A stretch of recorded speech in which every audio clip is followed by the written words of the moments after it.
Hey everyone, Decent Eddie here. It's Wednesday, March 26, 2025, and since January 8th, I've tracked 478 NBA games, and I'm at 329 wins and 149 losses, which is 69%. For my confident picks, I'm at 147 wins and 34 losses. That's 81%. And yesterday was a good one, going 7-1 in all NBA games. And for the week, I'm at 100% of my confident picks. My picks are based on data. There's no wild guesses. There's no strong emotions. It's all just data. And I gave you my picks hours before tip-off so you can do your own research. And friends, always check matchup news and injury reports before placing any bets. Data alone can't read today's sports news and injury reports. That's up to you. And we're going to do a couple of games where I kind of give you an example of what I mean by that later in my picks. Anyway, my mission is to help beginners and those who've had some bad luck make more informed picks. My data set focuses on moneyline picks, and while you can use my commentary for against the spread bets, my data isn't optimized for that. When betting against the spread, you're hoping a team under or overperforms against expectations. My data reflects actual performances, not expectations. All right, we've got 6 games to go over in the NBA, and all but one are dangerous. Let's look at the data that we've got. Wizards versus 76ers. 76ers are at home where they've played pretty well, but they've also played 3 games in 4 days. Still, they get the danger pick versus a Wizard. It's a 3.386 differential, and that means about a 58% chance of a win for the 76ers. Next, we got Lakers on the road versus the Pacers. Pacers get the danger pick here at a 3.743 differential, and it's a 58% chance for the Pacers. So, let's take a moment and explore what I mean when I say to read the current matchup news and injury reports. This game is a good example because if I look at USA Today's write-up on this game and read their story, this is what I can pick up pretty quickly. Lakers have lost 3 straight games, and Pacers have won 5 straight. I can see also where Lakers, they're reporting 3 players on their injury report, even though they're listed as probable, and Pacers show no players on their injury report. I can see also where Pacers seem to be firing on all cylinders in the last 8 games, even though they have not won all last 8. And Lakers have struggled on both offense and defense lately, even with some good individual performances. So if I take my data showing a danger lean for the Pacers and take the news I read on just one article, and you're free to read more than one.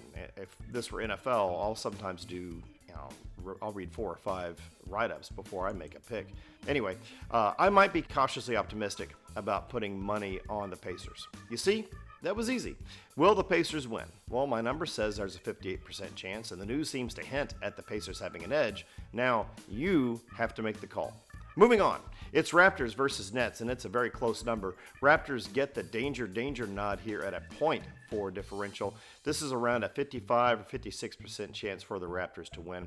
Knicks host Clippers. Knicks are at home, but they have weak legs. The Clippers get the danger nod here with a 2.186 differential, showing a 57% chance for the Clippers to win.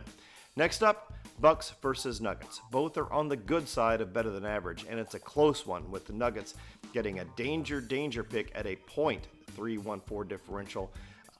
That's about a 55% chance for the Nuggets. It's a coin toss. And this is another good example to use when I talk about, reading before you place any bets. The differential is tiny. If I go to Sports Illustrated and read there, I can see that the Nuggets have struggled some lately, but if you keep up with the data, you knew that already. However, if I read further, there is some serious player injury news and some news on probable returning players that would help me feel confident that even though the number is small for the Nuggets, the play is probably for the Nuggets on the money line. But that is up to you. Do your own research. I'm just saying that as another example about how to quick and easy, look at the data, look at the news, shore up your own confidence on where to place your money, or if you want to put money on anything at all. All right, and finally, we've got the Celtics versus the Spurs, and this is a suboptimal pick for the Celtics. Celtics are landing at a 6.829 differential, which is almost a confident pick, but it's not quite. This number shows about a 67% chance for the Celtics to win. All right, quick recap. Confident picks, there aren't any. Suboptimal picks, we got 1, and that's the Celtics. And danger picks, that's 76ers, Pacers, Raptors, Clippers, and Nuggets. For parlays, well, there's nothing in today's games that allow me to safely suggest at a parlay on moneyline picks.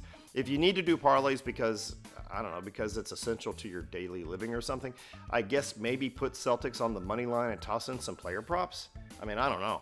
If I am keeping to the spirit of this channel for NBA, I wouldn't recommend parlays here because nothing much stands out and we want to be slow and steady. In any case, remember, I never recommend more than a 3-leg parlay due to the risks of combined probabilities.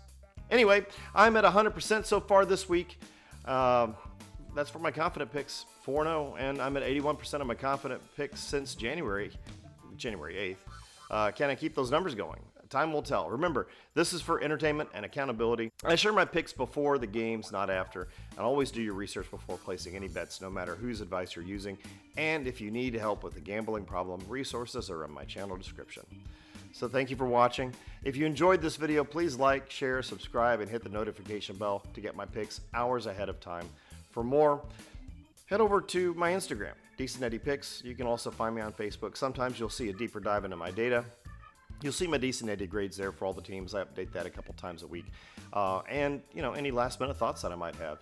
So let's see what happens tonight. It's a dangerous night. This is Decent Eddie signing off. Have an awesome day.